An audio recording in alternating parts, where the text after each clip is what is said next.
Mr. Speaker. Representative Anchia, for what purpose? Will the author of the bill yield for a few questions? Gentleman yield. Yes, of course. The gentleman yields. Are any of the drug treatments that will be banned by your bill able to be used by patients who are non-transgender? Yes, they are indeed. Okay. So you do not believe, it is not your intent, that that differential treatment is discriminatory? No, Representative, because respectfully, those medications are not FDA approved for these conditions. Even the FDA has said that it warned that the use of these medications for the treatment of pediatric gender dysphoria has not been studied and has not been proven safe.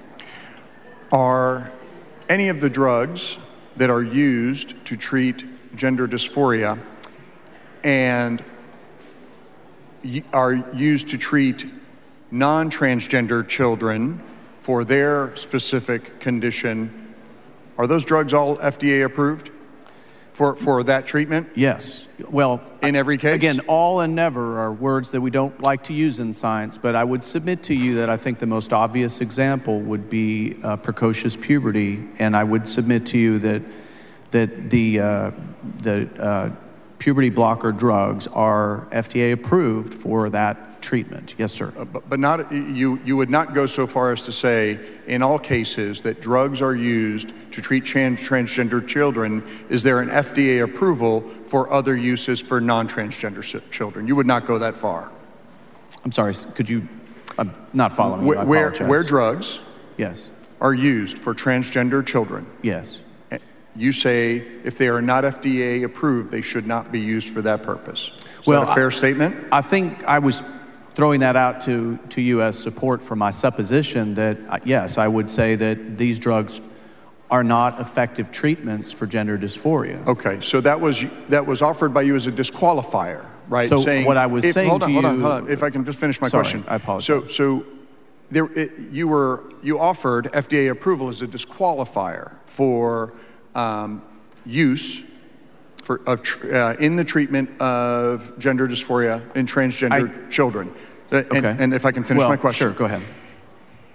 Is the entire universe of drugs that are used to treat children for other conditions, is that entire universe FDA approved? Well, Representative, I apologize. I did not, in what I said, I did not mean to suggest to you that I was saying that FDA approval is a precondition for a drug being used. I think what I was trying to do is submit to you another objective body that I think that you and I would agree has some standing and value, that they were in agreement with me that it was not appropriate to use these drugs for this purpose. So that's all I was trying to say. I was not trying to make FDA is not the objective standard. I was not trying to hold the FDA up as the objective standard, other than just to say that in this circumstance, the FDA and I agree that this is not only an off-label use for this particular medication,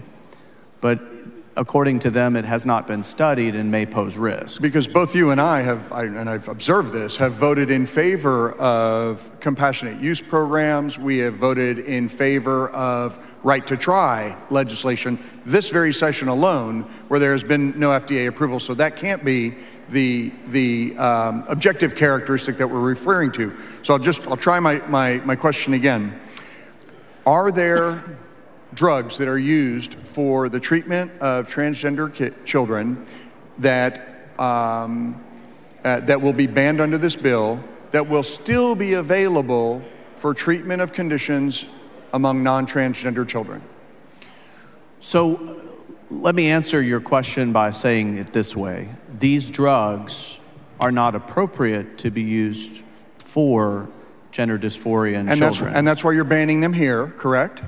And so what we're saying is, yes, the science leads us to believe and conclude and is supported by the literature that these medications have not been shown to conclusively benefit and have I been got shown it. to harm. So if I can make your response concise, you're saying it's not appropriate for transgender children, but it may be appropriate for treatment of other children. Fair statement? It's not appropriate to put somebody that doesn't have cancer on chemotherapy either. I see where you're going, but my point is that what we're saying is that it is not. Can you it is at not least answer the medically question? appropriate to use these drugs for this purpose. There are many healthcare conditions where different classes of drugs would be wholly inappropriate according to the science in order to use to treat a condition. So this is not an issue of discrimination. This is an issue of common sense and following the science. So you don't believe your bill discriminates? Absolutely not. Okay, thank you. Our bill follows the science. Thank you.